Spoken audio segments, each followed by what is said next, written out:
Hey, ¿cómo están? Me presento. Mi nombre es Osvaldo Díaz. Soy ingeniero industrial, con especialidad en seguridad y salud en el trabajo. Y a continuación les vamos a brindar una capacitación sobre la inducción del sistema de seguridad y salud en el trabajo del conjunto. ¿Listo?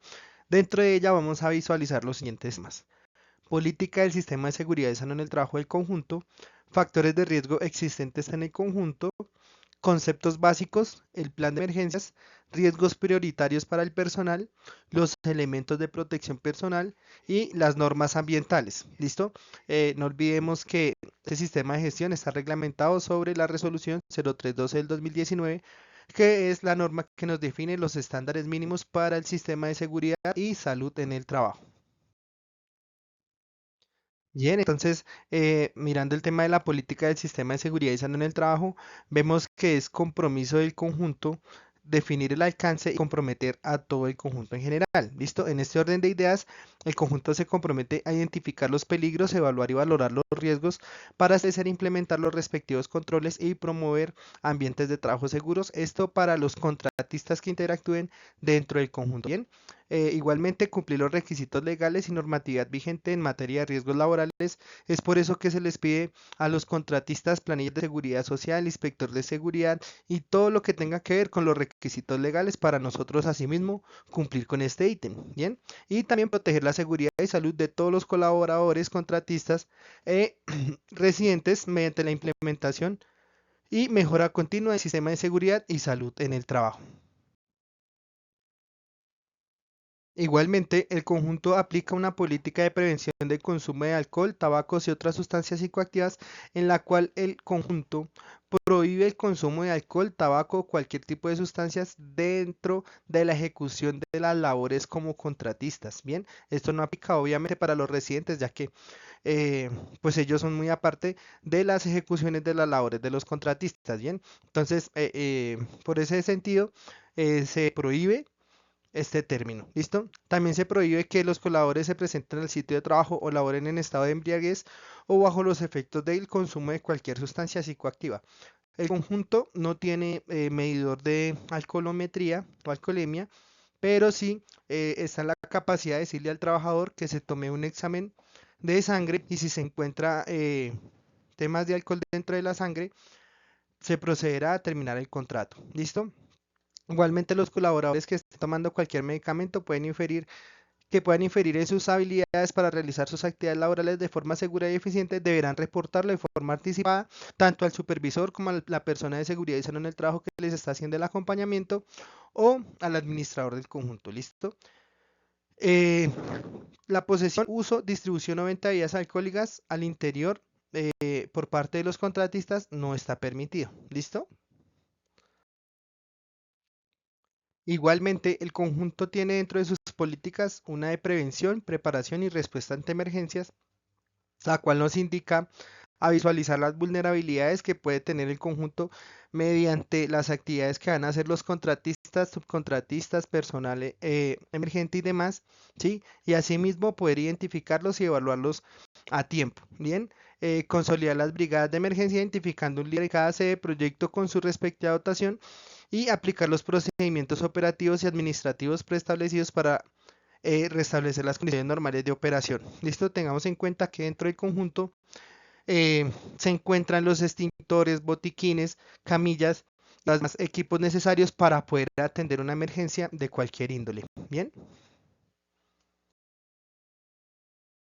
Igualmente, el conjunto exige unas responsabilidades en seguridad y salud en el trabajo, tanto para los empleadores como los trabajadores que vayan a ejecutar actividades. ¿Listo? Entonces, para los empleadores es definir, firmar y divulgar la política en seguridad y salud en el trabajo, definir los recursos necesarios para poder diseñar y implementar y revisar, evaluar y mejorar el sistema, cumplir los requisitos normativos aplicables al sistema y gestionar los peligros que se encuentren. ¿Listo?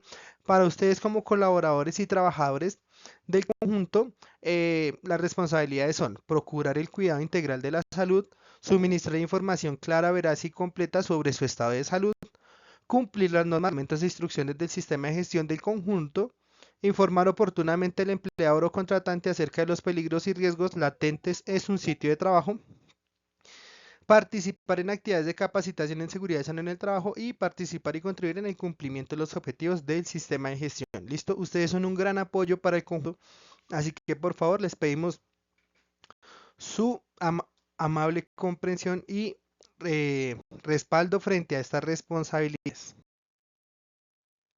Igualmente, vamos a tocar factores de riesgo existentes en la empresa. ¿Listo? Entonces, por lo general, las obras que maneja la empresa van a manejar sí o sí un riesgo público, en donde pues vamos a estar expuestos a este, igualmente a riesgos físicos, químicos, biomecánicos, biológicos, psicosocial, condiciones de seguridad y fenómenos naturales que los vamos a expandir más adelante, ¿vale? Entonces, primero vamos a ver temas de conceptos básicos, ¿sí? Entonces, cabe aclarar que un peligro es una situación con un potencial de daño en términos de lesión o lesiones a daños en la producción o la salud, a la propiedad, el medio ambiente del lugar de trabajo o una combinación de los mismos. ¿Listo? Y el riesgo es la probabilidad que un objeto material, sustancia, fenómeno pueda desencadenar perturbaciones en la salud o la integridad física del trabajador, así como materiales o equipos.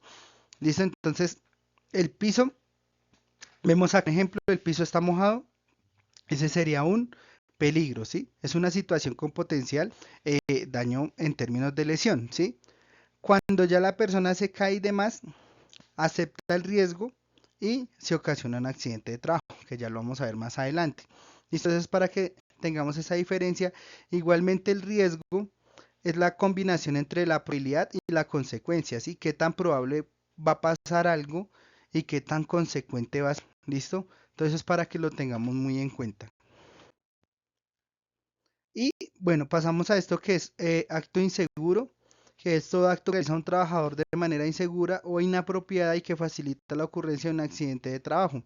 ¿Listo? Entonces, acá tenemos varios ejemplos: trabajar con el equipo sin autorización, trabajar a velocidad que puedan resultar peligrosas, no usar dispositivos de protección colectivos e individuales, utilizar herramientas de equipos inadecuados o defectuosos. Entonces vemos unos ejemplos: hay una persona trabajando con electricidad, sin arnés, sin guantes, sin absolutamente nada, pero fue una decisión de esa persona trabajar así, ¿listo? Eso es un acto que nosotros tengamos la decisión de hacerlo así. Vemos una persona ahí usándolo de mesa, cortando como porcelanato o algo así, entonces una tabla. Entonces, pues ahí vemos un claro ejemplo de acto inseguro. Y ahora vamos a hablar de qué es una condición insegura. Pues es una situación que se presenta en el lugar de trabajo y que se caracteriza por la presencia de riesgos o aspectos ambientales no controlados que puedan generar accidentes de trabajo y enfermedades laborales. Entonces, tenemos varios ejemplos como suciedad y orden en el área de trabajo, cables energizados en mal estado, expuestos, rotos o pelados, pasillos, escaleras y puertas obstruidas. Entonces, vemos ese ejemplo de la persona con ese andamio tubular que tiene un desorden fatal, el cual aumenta la probabilidad de un accidente de trabajo. Vemos también otro ejemplo, que hay cajas mal apiladas, eso es una cuestión y demás, ¿listo? Entonces tengamos muy en cuenta, porque en la gran mayoría de accidentes de trabajo lo que lo ocasiona es una condición insegura y la persona que va a trabajar sobre esa condición insegura, ¿listo? Entonces, bueno, ¿cómo vamos a reportar los actos y las condiciones inseguras? Entonces, para lograr un mejoramiento en el sistema de gestión, es necesario que todos los actos y condiciones sean reportados apropiadamente con el objeto de identificar las causas fundamentales por las cuales ocurrió y de esa forma utilizar dicha información para tomar acciones correctivas y prevenir que nos van a ocurrir. Entonces, si vemos algún caso o otro que ustedes interpreten como condición insegura o acto inseguro, por favor repórtenselo al área SST o a su encargado, ¿sí? A la persona o su jefe inmediato en ese momento, reportémoslo para que no eh, ocurra un accidente. Entonces vemos, bueno, la próxima vez reporto ese cuando la persona se cayó. La idea es que todo sea antes de y no pues después de, como muchas veces pasa. No, la idea es que seamos preventivos y no correctivos. Bien,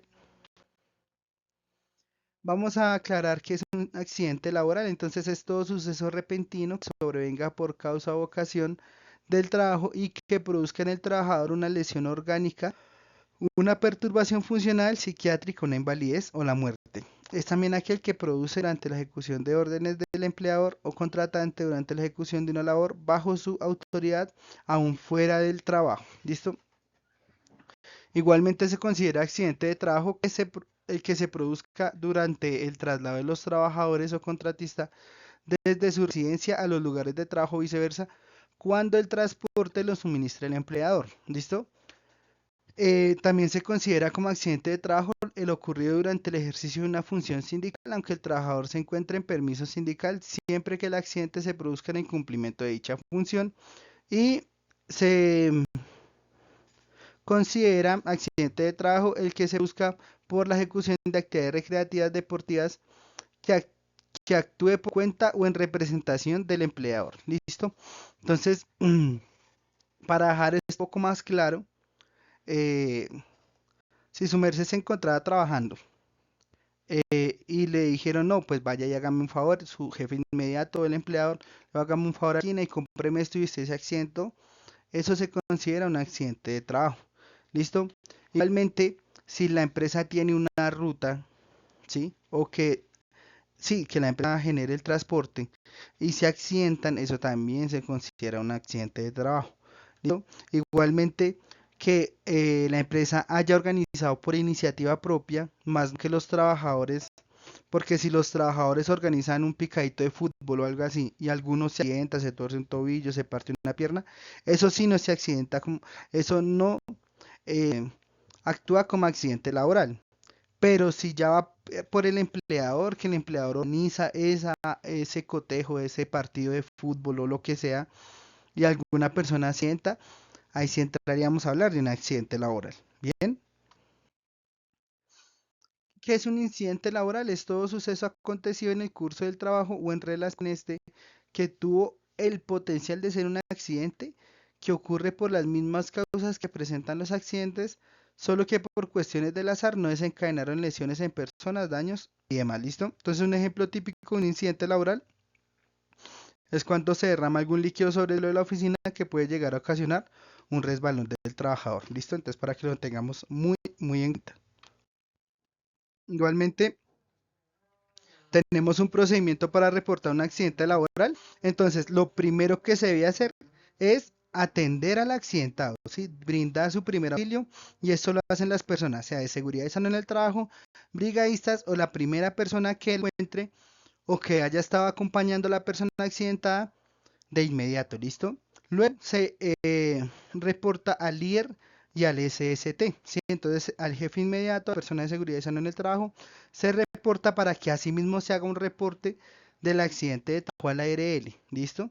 Tan pronto se haga ese reporte, nos van a brindar la información a dónde o a qué IPS debemos trasladar al accidentado. Si es muy grave que se tenga que trasladar en ambulancia, además, se espera la ambulancia para ahí sí trasladar al accidentado. Bien, entonces este procedimiento es el que vamos a llevar cuando ocurra un accidente de trabajo. Entonces, vamos a hablar de qué es una enfermedad laboral. Entonces, según la ley INSE 62 del 2012, vemos que la gran mayoría del sistema de seguridad y salud en el trabajo está basado sobre legislación en Colombia, ¿sí? Y también los términos y demás. Entonces, enfermedad laboral es la contraída como resultado de la exposición a factores de riesgos inherentes, o sea, propios, a la actividad laboral o el medio en el que el trabajador se ha visto obligado a trabajar. ¿Listo? Las entidades que determinan o califican las siguientes enfermedades: la entidad promotora de salud, una EPS, la administradora de riesgos laborales, la ARL, y el fondo de pensión. ¿Listo? La Junta Regional de Calificación de Invalidez también es un ente que verifica el tema de las enfermedades laborales, la Junta Nacional de Calificación de Invalidez y la justicia ordinaria. ¿Listo? Entonces tengámoslo muy en cuenta. Es importante que nos cuidemos durante nuestra ejecución de nuestras labores para que así no ocurran ni accidentes de trabajo ni enfermedades laborales. Bueno, ahora vamos a hablar del plan de emergencias, ¿listo? Entonces, el plan de emergencias, a grosso modo, es un conjunto de acciones organizadas con el propósito de contar con un esquema para dar respuesta inmediata a la ocurrencia de situaciones de desastres de la empresa, ¿sí? O en cualquier punto de trabajo donde estemos en ese momento, determinando no solo por normatividad vigente, sino por las necesidades propias de cada entidad, así como las condiciones sociales y ambientales a las que se están expuestos. ¿Listo? Entonces, lo primero que se hace dentro de este plan de emergencias es establecer generalidades, ¿sí? Mirar el tema de la descripción de la organización, análisis y valoración del riesgo, estructura del plan, planes de acción y planes de contingencia. ¿Listo? Entonces, vamos a hablar un poquito más a fondo. Bueno, entonces vemos que eh, el plan de emergencias tiene ciertas categorías en donde miramos a qué entidades podemos comunicarnos de acuerdo a donde estemos ubicados, ¿sí? Esto no va a aplicar en otras ciudades, pero sí debemos actualizarlo según las obras en las que vayamos a estar. ¿Listo? Eso es muy importante, saber a dónde nos vamos a comunicar de acuerdo de dónde estemos. ¿Listo? Igualmente, vemos que la brigada de emergencia se compone por jefes de brigada, brigada de primeros auxilios, brigada de incendio y brigada de evacuación. ¿Listo? Estos son tres brigadas que nos ayudan en el apoyo de una contingencia cuando se presente. Igualmente, los invitamos al que quiera participar hacer parte de la brigada de emergencia, solamente alzamos la mano, le decimos a la persona encargada o a la persona de seguridad y salud en el trabajo eh, para poder hacer parte de la brigada de emergencia. ¿Listo? Bueno, ahora vamos a hablar de riesgos prioritarios para el personal, tanto administrativo como operativo. Bien. En términos de riesgos de seguridad, pues son todos los factores ambientales de naturaleza física que al ser percibidos por las personas pueden llegar a tener efectos nocivos según la intensidad, concentración, exposición. ¿Listo? Entre ellos miramos el riesgo público, que es tema de robos, altercados, desórdenes públicos y demás, que pues generalmente todos vamos a estar expuestos a este tipo de riesgo. ¿Listo? Ahora, en términos locativos, pues también vamos a estar expuestos a este riesgo, en donde pues de acuerdo a nuestras condiciones de trabajo, podemos estar ahí con temas de eh, líquidos regados, las escaleras en malas condiciones, que llevemos muchas cosas, que haya mucho desorden y demás. ¿Listo? Igualmente, los riesgos físicos se refiere a todos aquellos factores ambientales que dependen de las propiedades físicas de los cuerpos que actúan sobre tejidos y órganos del cuerpo del trabajador y que pueden producir efectos nocivos de acuerdo con la intensidad y el tiempo de exposición de los mismos. ¿Listo? Entonces hablamos de radiaciones no ionizantes. ¿Qué puede ocasionar esto? Las lesiones en la piel, irritación en los ojos, inflamaciones de las córneas, cataratas e inclusive el cáncer. ¿Listo? Entonces tengamos muy en cuenta cuando estemos expuestos al sol, usamos bloqueador y demás. ¿Listo? En riesgo biomecánico se define como la probabilidad de sufrir un evento adverso e indeseado accidente o enfermedad en el trabajador y condicionado por ciertos factores como forzadas, movimientos repetitivos y manipulación de carga. ¿Listo? Entonces, debido a los levantamientos incorrectos de carga, podemos ocasionar lesiones osteomusculares, ¿sí? Eh, de acuerdo a esto, la norma nos dice que un trabajador hombre puede levantar 25 kilogramos máximo y una mujer 12.5 kilos, listo, desde el suelo. Es para que lo tengamos en cuenta. Bueno, vemos otros ejemplos de riesgo biomecánico que son las posturas forzadas, en donde vemos que la buena postura es conservar un ángulo de 90 grados rodillas entre la cola y la silla y la espalda y que la pantalla de nuestro computador esté por debajo del borde de la pantalla, ¿listo? Esto para tenerlo muy en cuenta, ya que vemos que en la otra imagen la persona se encorva demasiado, va a tener problemas osteomusculares y demás. Y también los movimientos repetitivos, es importante que se hagan las pausas activas antes, durante de la ejecución de nuestras labores, ¿listo? Ahora vemos el riesgo psicosocial, que son aquellas condiciones presentes en una situación laboral directamente relacionados con la organización del trabajo, el contenido del trabajo y la realización de la tarea y que se presentan con capacidad para afectar el desarrollo del trabajo y la salud del trabajador. ¿Listo? Entonces vemos que las cargas de trabajo excesivas y el tiempo de trabajo extenso causan daños en la salud física y mental. Eh, También vemos que el tema del estrés laboral, la violencia en el trabajo y la fatiga eh, causa bajo rendimiento y accidentes de trabajo dentro de la organización. ¿Listo? Entonces, para que tengamos muy en cuenta el tema mental, psicosocial, psicológico, de que es es un tema que en muchas ocasiones hay que trabajar bajo presión, pero es de saber manejar estas situaciones, ¿listo? Tampoco presentar tanto tiempo en estas situaciones, sino que sean controlables.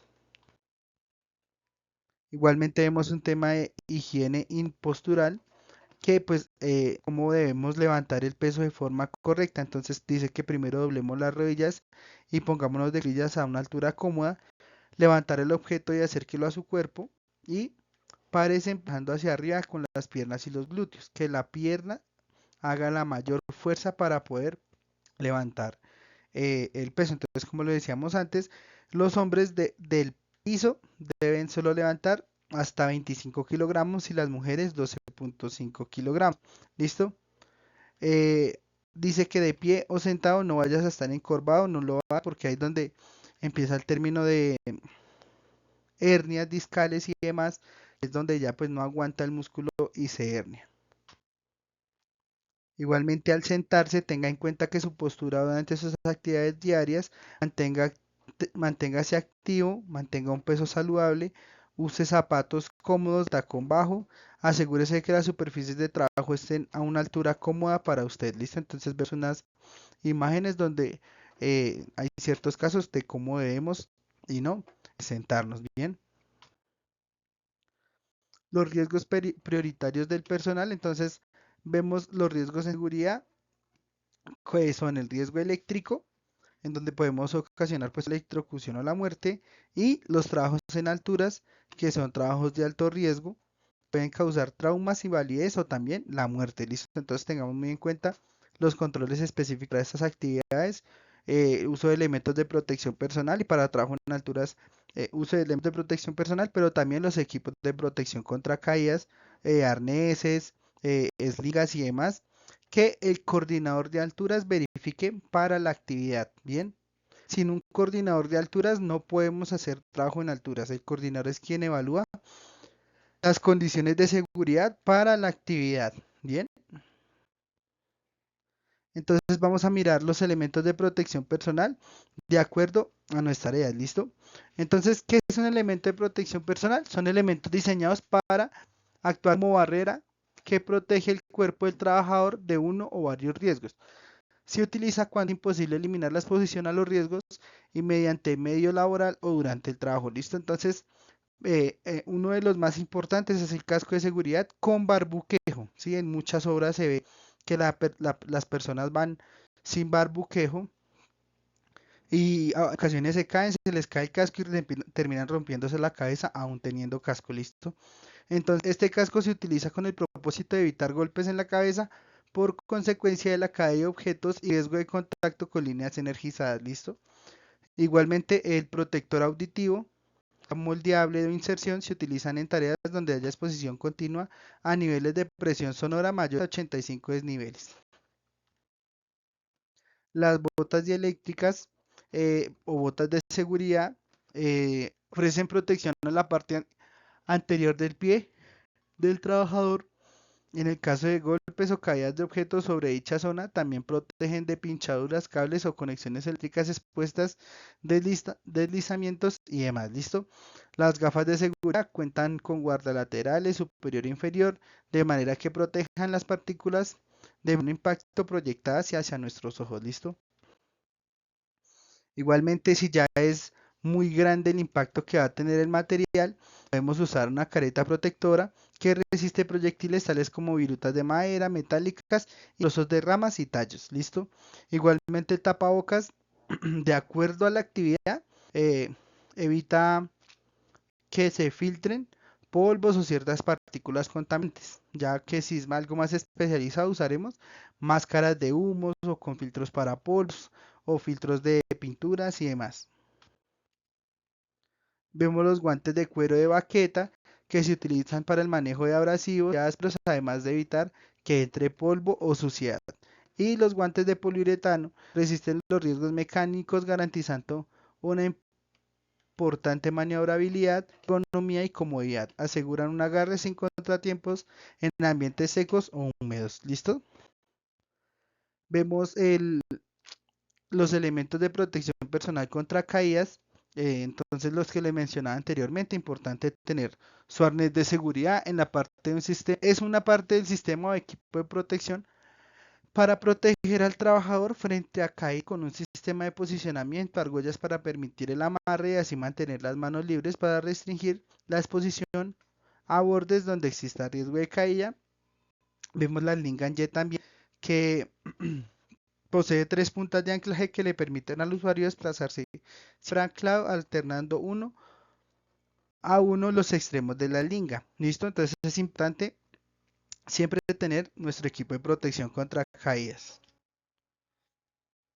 Vemos los guantes de protectores dieléctricos cuando están manejando trabajos con energías activas. Se usar siempre guantes dieléctricos para proporcionar la protección mecánica necesaria contra cortes, abrasiones y pinchados. El guante dieléctrico, como les mencionaba, en goma o látex, se puede encontrar de diferentes clases, depende de la tensión máxima que podamos trabajar. También miramos los delantales de baqueta, las protecciones que puedan tener los cascos. Eh, en términos del delantal de baqueta, pues protege de partículas, sea de metal, de madera y demás, que realmente sí logra tener esa protección en el torso. Ahora vamos a ver el tema de manejo integral de residuos, que es la adopción de todas las medidas necesarias en las actividades de prevención, reducción y separación en la fuente, acopio, almacenamiento, transporte, aprovechamiento y valorización, tratamiento y o disposición final, importancia y exportación de los residuos o desechos peligrosos. Entonces, en menores términos es la adopción de cómo vamos a recolectar y cómo vamos a disponer nuestros residuos, ¿sí? Entonces vemos que de acuerdo al código de colores, la separación de residuos a nivel nacional va a ser de la siguiente forma, en Colombia, ¿no? En la caneca blanca van a ir residuos aprovechables, en la verde residuos orgánicos aprovechables, ¿sí? Y los residuos no aprovechables van a ir en, en en la caneca negra, ¿listo? Entonces papel higiénico, servilletas, papeletas de cartón y demás. Entonces ahí vemos unos ejemplos. Igualmente todavía se mantiene la caneca roja como residuos peligrosos para que lo tengamos en cuenta. Y unas normas ambientales, entonces disponer los residuos de acuerdo con el código de colores que mencionábamos anteriormente. Está prohibido cazar y capturar especies, ya que nosotros nos encontramos algunas obras en zonas rurales. Está prohibido cazar o capturar, ¿listo? Eh, la protección y conserva de flora y fauna, prohibida hacer quemas y uso racional de los recursos naturales. ¿Listo? Entonces, eso fue todo por el día de hoy. Recuerden que al finalizar esta capacitación debemos hacer una evaluación. El link lo van a encontrar en la descripción del video o junto a la información que llegue a esta capacitación. Recuerde que cada persona en la empresa es un activo de gran valor con familia y amigos que de seguro lo esperan en casa. Nosotros te ayudamos para que tus trabajadores trabajen seguros y nunca falte ninguno. ¿Listo? Muchísimas gracias por la atención prestada y cuídense mucho. Hasta luego. Pero